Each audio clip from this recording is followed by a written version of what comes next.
Hello, and welcome to another episode of Courageous Conversations. We have a very exciting message today and some very exciting guests that I've invited to share with you on a very important message. We believe that the church has the power to impact more than just our spiritual lives, but should impact every area of life. The Bible talks about, our subject title today is Building Kingdoms versus Empires. And so I want to talk about where the Bible talks about let thy kingdom come on earth as it is in heaven, and what that particular message meant. The kingdom not being a particular place, but a mindset that everybody in a kingdom should be impacted. The entire kingdom, not just the entire kingdom, but every area of the people that are part of the kingdom as well. And I believe the Bible says that it is the task of the church to make the invisible kingdom visible on earth as it is in heaven.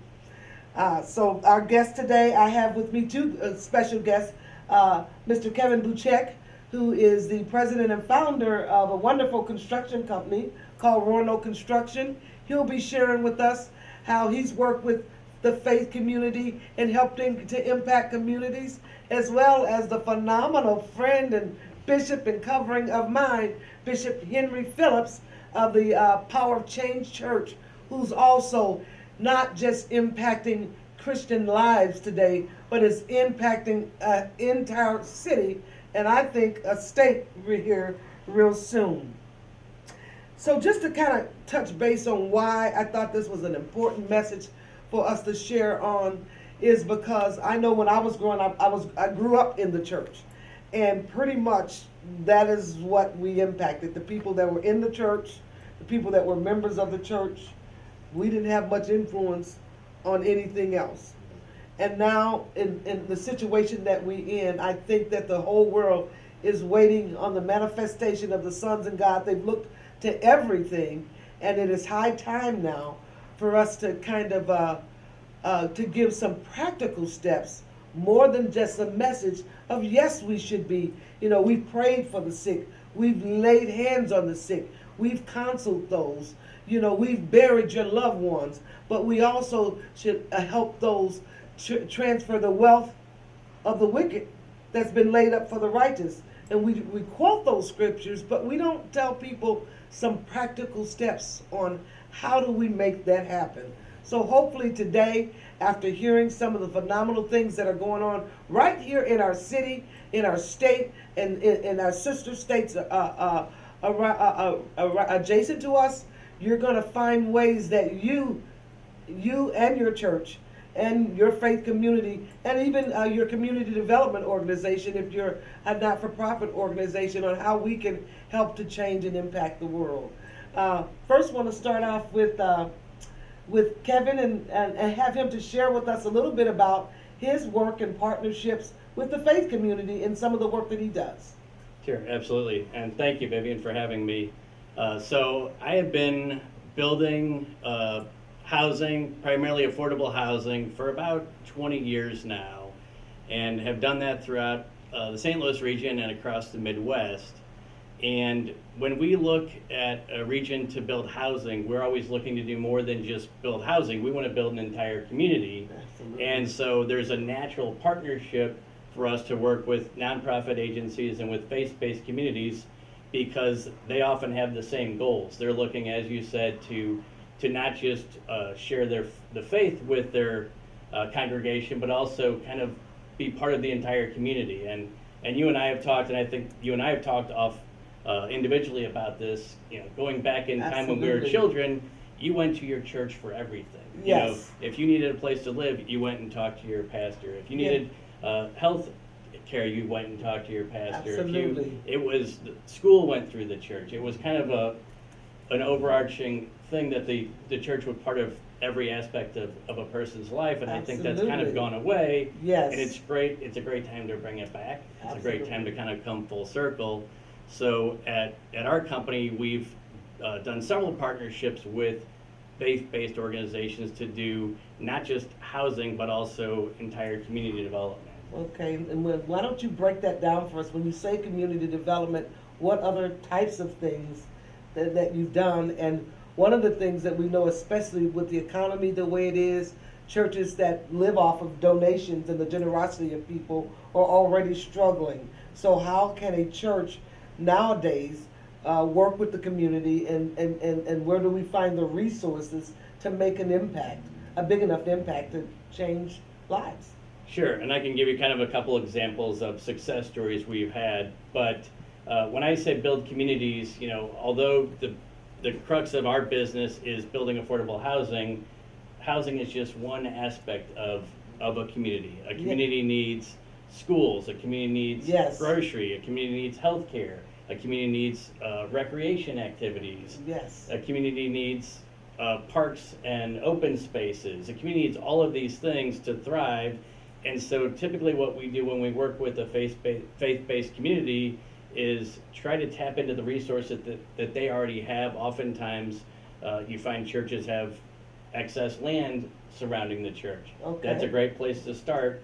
So what's missing in that community that we can maybe add on that land? So a couple examples. In one community, we started with an affordable senior housing project, new construction, affordable senior housing, because oftentimes we find folks in our communities that are aging out of and not able to care for their single family homes anymore. Right. It's getting beyond what they can manage.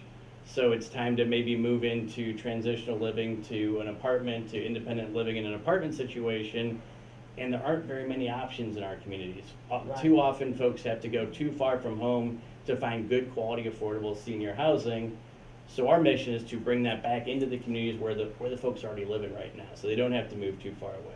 And you play a real big role in helping to engage government and government resources and other resources as well when you come to work with those faith communities so that they will have the resources to actually get the development done. Is that correct? Absolutely. So I think you've had some success there with a few. We've had very good success with finding resources, and one of the prime resources we like to utilize, at least for the affordable housing piece, is called the low-income housing tax credit, Okay. which is a federal program, so it's available in every state in the country. Wow. But a lot of states also have an additional state affordable housing tax credit. So you can couple those two credits together in addition to other sources. There are other federal sources such as home funds, community development block grant funds. So we've been able to build an entire new development with almost no debt. We just recently completed a $10 million development Wow. with a $400,000 permanent mortgage. That was Wow. the total debt on the entire property. And how much did the church have to come up with up front to help make that happen? $0. My God, you are my friend. All righty, so this is amazing. And you're not just doing this here in St. Louis, are you making this available in other states? Have you worked with other states? I think you guys have a couple of building projects. We do. So we do this kind of throughout the Midwest, and we're spreading a little further away than that, looking at some things on the East Coast as well right now. But we've gone as far as South Dakota. Wow. We're doing several projects right now in Kansas. Have done Wow. a couple properties in Iowa. Have done some in Wisconsin. Done some in Illinois here. So we have traveled quite a bit and looking to travel more and kind of take the show on the road. And once we kind of perfect this community development, it'd be great to benchmark that into other communities as well. Absolutely. And you know what's so phenomenal? I know that when I talk about building kingdoms as opposed to empires, and I began to read and look at that, empires had emperors, and those were the main people that got advantage or had the greatest advantage in their systems. But in a kingdom, everybody can play a part or take a role in getting, you've got people that have skill sets or have desires, business desires or visions and dreams of what they'd like to do. And all of that's kind of taken into consideration in building those communities, because it's not just a church. It may be a school or a child care center or what have you. So that's phenomenal. And another thing kind of coupled with that is when we move into community to do community development, we don't bring our tradesmen in from out of town. We don't Come on. we bring folks in from that local community. So we So start you're with creating jobs. we're creating jobs in the community. We're utilizing the resources that are already there. You know, every community has carpenters and plumbers and electricians, and we're hiring local folks to work on these projects. You know, so if we're going to go into a majority black community, the majority of the workers on our site are going to be black folks from that community. Wow. So the kids driving by our sites can see folks that are a little older than they are and say, you know, those are jobs I can have one day. One day I can be building buildings like this. And there's actually a scripture that I was reading this morning that says that it is the job of the church to make the kingdom, the invisible kingdom, visible. And I think that it's real important because people have been let down, and there's so many issues that we're fighting in our country right now. When they start to see the manifestation of things actually happening, you know, the most impactful thing that I think that impacts a person's life is the community that's around them. And when they come from you know, like one of the ministries that I have was named after Nehemiah, who came back and built back an entire city in record time, which had been set in distress for over 100 years. It says because the people had a mind to work.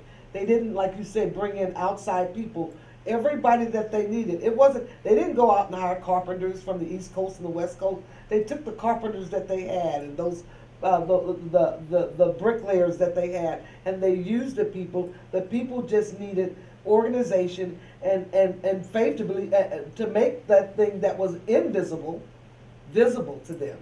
And so I think that Bishop Phillips is one of the most prominent examples of, I see a church that is impacting an entire community. I mean, from the day we first met, you know, it was like, you know, this is one of St. Louis's, or Illinois, or East St. Louis, Illinois' best kept secrets. Why don't you share with us a little bit, Bishop, about, you know, having just a little bit of faith and what your vision is, and a little bit about what you've done so far. Well, no, I think this is a very important conversation. What is the role of the church in the 21st century? Absolutely. And I'm just pretty much echoing what you all have said. The church had pretty much started quarantining itself years ago from social life, community life, and what Right. have you. And but now we are realizing more and more it is imperative that we be relevant to the social needs. Kevin said it best, the church was the anchor of the community. Yes. It was the hub of the community. The civil rights movement Yes. was launched out of the faith-based initiative. So many civil rights activities Right. was because of the church. And that is the model that we have taken on in our church. We want to be relevant not just to faith, but to family. Absolutely. Whether it is some of the projects that you are referring to and what have you, and counseling, as you said. Yes. When a lot of times, and it's so funny, because people will say, well, we're going to go to a professional counselor. I said, okay, all right. And then when they go to the professional counselor, they come back and say, they said the same thing that you said. Yeah, you know, because truth is truth. Absolutely. You know, and the Bible gives you wise instruction. So we try to help them from the cradle all the way up. Finances. We didn't do it because of the pandemic, but we try to have entrepreneurial seminars annually, Right. empowering people in that area. Fun and fellowship. We've just completed a 10,000 square foot space that is going to focus on fun and fellowship blended with family and faith. So you can actually be saved and still have fun. We discovered. Okay. we have talked to the Pope now. But Absolutely. Okay. Absolutely. There's a passage of scripture that Jesus was talking to his disciples, and he told them, he said, come away and rest because you have not had any leisure time. And that's the King James word. Exactly. Leisure. Well, for us, that's like, man, let's go to Hawaii somewhere Right. and take some time. But it's relaxation. Right. It's fun. It's fellowship. And I think if we're going to be relevant to this generation, they demand that the church be holistic. And real relevant. Be holistic to my family. Give me something that feels natural and not just categorized as spiritual. Absolutely. And so our facility, we have always had the vision, and I'm excited that we're now seeing it come to fruition, where we will have the indoor jungle gym Okay. for the children. We have the cafe Okay. that will be something equivalent to an Applebee's. Okay. When they get through having church with us, they can go to the cafe and watch the game. Okay. I got you. That helps bring the men in. Okay. And like I said, the jungle gym with the children, but also other recreational things, making our building multi-purpose so it can be very family oriented. When the people want to get away, they can come here and enjoy quality time with each other In a safe place. in a safe place, and quality time with the community of like precious faith. You also have a partnership. I think you've done some things with some hospitals or healthcare entities as well. So when you Yeah. talk about people not wanting to come to the church because I want to go get professional help, isn't just like we dove into this thinking that they're not going to come to see you to perform surgery, but you've got talk about a little bit about some of the hospitals or medical facilities or medical choices that are available to people as a result of you partnering with the community. I think one of the things that is very important to the church arena is to stay in our lane. That's it. There's a lot of needs, Absolutely. but we are not designed to meet those needs, but we can partner with those that are designed to effectively meet those needs. And that's Absolutely. what we have done with this COVID situation that happened when the vaccine shots came out. Okay. We were appreciative that the hospital contacted us Okay. and said, listen, we want to partner with you to make some things happen. So they have been coming here weekly.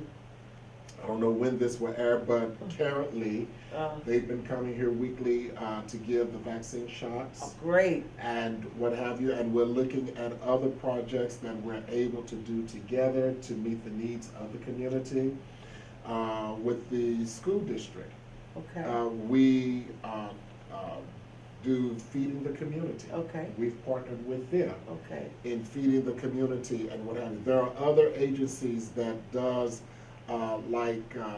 laptops and computers and Okay. what have you that we do. We're working with you. Absolutely. And we've got some things that we're planning to do, kind of like an Impact Saturday goal and what have you. If we come together, and that's what the whole Nehemiah philosophy is about. That's right. Bringing our talents, bringing our strength, bringing our families together to make a larger impact. And I believe that if churches are going to be relevant today, they need to extend their hand and partner with some people that will help meet other needs while they're trying to meet the spiritual and family needs. And with that being said, pre-pandemic, we already had, needs for mental health, and there's always been a stigma, especially in the African American community, with mental health issues. I think a lot of us have heard that those mental health issues have skyrocketed for every race, creed, and color post-pandemic, or we're not even post-pandemic, we're still in the midst of that. And so having, in the African American community, a lot of cues we take from our pastors and our churches. And so to have the forward-thinking mindset to work with these people, first of all, I won't say that there isn't any truth to the black community was afraid to, because of some of the historical things that have been done in the past with medicines and things like that. The vaccine isn't being accepted as much as possible in that community where it is and can save hundreds and thousands of lives. And so, being able to, I know that when I came to film one of our other shows that we, services, you were actually taking your second dose and we had to reschedule. Yeah. And so I think that's phenomenal. Yes. Because I'll say, even myself, to be honest, I was afraid, I've got some pre-existing issues that were going on, but most of the fear wasn't about the pre-existing issues. It was like, I need to wait and see what's going to happen to a few more folks Right. before I take that. So tell me a little bit about what gave you the courage to lead and go forth and take the vaccine, and what would you say to others, in the face of where we are now, and the importance of, No, when it comes to, who we again, should be listening to, Right. about these good things. and I apologize for interrupting. Go ahead. But No, you're fine. when it comes to, we're talking about holistic, first thing was, we lost a lot of people. We lost a lot. We lost a lot of people, a lot of religious leaders Absolutely. died an untimely death because of this COVID. I am reminded of a situation right before it was really announced that it was COVID-19, that there was a big event that happened, and a lot of the pastors and leaders were there at that event, and a lot of the pastors died. Wow. It was something that we had never seen before. I can't even count how many pastors, their wives died before we really understood it was called COVID-19. Absolutely. And we had no vaccine for that. And all year long, we just saw a lot of people pass. Just had some friends just a couple of weeks ago. Did not have the vaccine. So that was the foundation that, first of all, I want to live. Right, I want to okay. complete my assignment in the earth, Okay. And, but then, social media can be very misleading. Okay. When you get a lot of stuff that's out there and you've got people that are very talented to create narratives Okay. and take true narratives and put it in wrong context. Okay. And so, long story short, we just begin to really do our own research. Okay. And as we begin to do research and saw the cues of other prominent faith-based leaders Okay. and what have you, we came into agreement. I was invited to a conference call with the medical field, Okay. able to really scrutinize, challenge them that were locally, and they gave us just sound wisdom. And Okay. from there, we were able to do partnerships. So Okay. again, it's so important that all of us Sure. that are leaders in our own right really help be the true shepherds, Okay. because there's a lot of false shepherds out there, Absolutely. and that is impacting them. They're telling them, the community and the next generation, paths and directions that will ultimately cost them their life Right. than to give them life. And that's what we are all about, helping people to have quality life. Great. And that's one of the things that Courageous Conversations want to do is I look throughout the community for wise leaders that can give us directions on some of the most pressing issues that a lot of us are faced and up against, rather than a great message about it, but not just, but wisdom, and also lead in that wisdom with us to make some of the right choices and the right decisions. And one of the reasons why I was attracted to Power of Change was because when I came to this church, it was like, this was a church full of wise black people that looked like me, that were not so, heaven bound, they were no earthly good, but these were, people with career paths and doctors and politicians and, and all of these kinds of folks that are part of the congregation that are still living a life, living here on earth and giving leadership and guidance as to some of the things that we can do and making those things practical, giving us some kind of holding our hands and walking with us through some of the things that we have to go through. So I thank you all for coming, and I don't know if any of you all are out there that are know that this is your season and this is your time to launch whatever vision or dream that you have and the work that God has for you to do. I believe that it's high time to be your time to be able to walk out some of the things that the kingdom says that we can all impact. Get a part, be a part of contact a church that is actively, that not just the leadership is experiencing some of the biblical promises, but everyone in the church. As I said, when I came here, everyone here seemed to be successful business owners and leaders, and I'm like, I want to be a part of that, because it wasn't just at the head. Oil flows, the natural flow of gravity is oil should flow down. And so I wanted that oil to flow on me, and I came under the bishop, and it's been a wonderful relationship ever since. And now I'm so excited to work with Kevin, because now he's also in helping to build back the community.